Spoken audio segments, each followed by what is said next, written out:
भारत हादरनि बिसायख'थि आयगआ उदां बेखौ हादरनि प्रधानमन्त्रियाबो बोसोन होना लाहोनो हाया हादरगिरियाबो हाया राजखान्थि दोलोआबो हाया कुनु अफिसारानो हाया बे हादरनि कन्स्टिटिउसन बायदि खामानि मावो बे रावनिबो बोसोन लाया हाग्रामा महिलारिनि दाय जाबसिनायाव एबसु आरो इउपिपिएल आनो बिसायख'थि आयगखौ फिदिंना उदालगुरि लकसभा जाहोआखै बुंनाया गासैबो नंखाय आरो सैथोथि गैया बेसलेस बाथ्रा बिथाङा कन्स्टिटिउसनखौ मिथिया बिसायख'थि आयगआ जे गोहो दं बेखौ बिथाङा मिथिया आरो रोङा बिनिखायनो बिथाङा जानला मेनला बुंलायनानै स्टेटमेन्ट होगासिनो गाव जे जाम्बा बेखौसो बिथाङा फोरमान होदों बेफोर गोख्रों बाथ्राखौ बुंदों बिटिआरनि लेङाइ गाहाय मावफुं सोद्रोमा गबिन्द बसुमतारिया लोगोसे प्रमद बर'आ बिटिसि नेहाथारिखौआव 5 स्टारनि किचेन खालामनाय बाथ्राखौ लाना बिथाङा खेंफोरथि होदों बिथाङा बुंदों जानाय लोंनायखौ लानानै माब्लाबाबो हारिनि जातिनि खामानि मावनो हाया बिथाङा ओरैनो मुं सावदों थांना थानो थाखाय जानाय लोंनाय खालामखानो नांगोन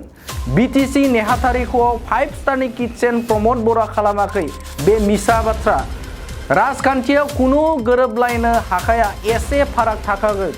बे बर'आनो जा गुबुनानो जा जाय थार रोखोमै खामानि मावलांबाय थागोन बिसोरजोंनो रायजो राजाफोरा थागोन बेफोर गोख्रों बाथ्राजों फिनजाथाय होदों बिथां गबिन्द बसुमतारिया दिनै डिलिमिटेसन ड्राफ्टखौ लाना उदालगुरियाव मोनसे गेवलां मेलनि गेजेरजों बिथाङा बेफोर गोख्रों बाथ्राखौ बुंथिदों दानिया फैदो बिथाङा मा फोरमायदों नोंथांमोना आबुङै मिथिना लानि इलेक्शन कमिशना मोनसे इंडिपेंडेंट अर्गेनाइजेशन सरकारनि आरो बियो कन्स्टिट्यूशनाव जिबायदि प्रोविजन दं बिनि सायाव सम्पूर्ण फोथायनानै बिश्वास खालामनानै बिथांमोना डिसिजनखौ लायो इलेक्शन कमिशनखौ प्रधानमन्त्रियाबो बोसोन होनानै गावनि गोसो मथे बाहायनो हाया राष्ट्रपतियाबो हाया कुनु राजनीति दल हाया कुनु अफिसारानो हाया बे कन्स्टिट्यूशना जिबायदि बेखौ नोजोर होनानै कन्स्टिट्यूशना थोननाय मथे खामानि मावो आरो बे रावनिबो बोसोन लाया बेनिखायनो हाग्रामा महिलारि जिथु दाय जाबसिन नागिरनाय जे आबसु आरो इउपिपिएलनि दैदेनगिरि प्रमद बर'आनो इलेक्शन कमिशनाव फिदिंनानै बेबायदि रिपर्ट बर'फ्रा लुगैनाय बायदि जाहोआखै होननानै जिथु बुंदों बे सम्पूर्ण मिसा बेसलेस कारण बिथाङा कन्स्टिट्यूशन मिथिया कन्स्टिट्यूशन प्रोविजननि मिथिया इलेक्शन कमिशननि जिथु अथरिटि जिथु पावार बेखौबो जेबो रोङा आरो बेनिखायनो जानला मोनला स्टेटमेन्ट होनानै गाव जे जाम्बा बेखौसो प्रमान होदों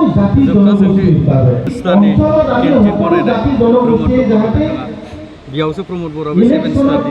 केन्टिनाव जायो बे जानाय लोंनायखौ सिन्था खालामनानै जातिनि खामानि मावनो हाया जों अफिसाव थांनानै मोन्दों बेयाव 7 स्टारनि खुनु किचेन गैया बिथांनि जिथु प्रसार बे अपप्रसारसो मानसिया थांना थानो जानांगोन खिन्थु जानायखौ लानानै सावरायनांगौ बाथ्रा गैया दा जानाय लोंनायनि बाथ्रा सावरायनांगौबा जों हाग्रामा महिलारि 1000 टाइम्स माबाफोरखौ जों बुंनो हागौ खिन्थु जों बेफोरखौ बुंनो गैया खारन हाग्रामानि लेभेलाव जों सिन्था खालामनाय खोथाफोर बुंनो गोसो जाया सार बे समावहाय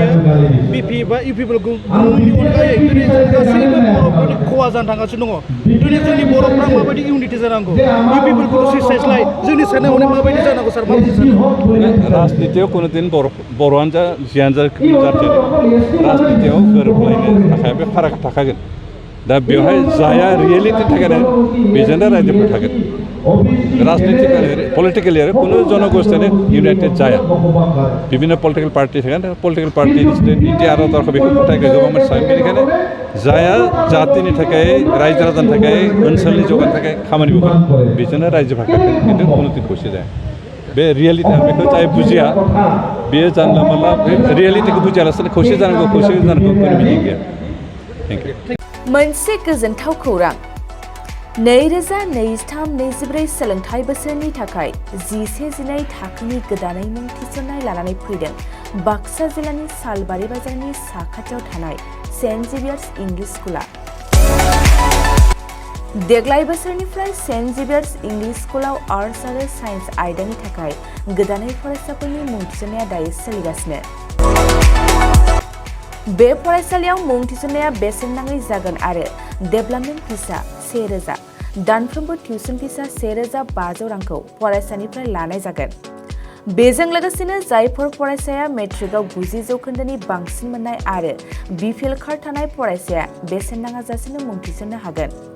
बबेखानि 80 जौखोन्दोनिफ्राय बांसिन नम्बर लानानै उथ्रिनाय आरो बिपिएल कार्ड थानाय फरायसाफ्रा मुं थिसननायाव 50 जौखोन्दो फ्रि जागोन। बेबादिनो उननि जौखोन्दो लानानै उथ्रिसारनाय आरो बिपिएल कार्ड थानाय फरायसाफोरनो रेहाय होनाय जादों। लोगोसे बे फरायसालियाव फरायसाफोरनि थाखाय हस्टेलनि खाबुबो दं। गोसो गोनां फरायसाफ्रा सेन्ट जेभियार्स इंलिश स्कुलाव 11 थाखोनि गोदानै मुं थिसननायनि बागै आबुं बाथ्राखौ मिथिनोब्ला नैबे मबाइल नम्बर 9954427791 आव थोंजों सुलाद लानो हागोन।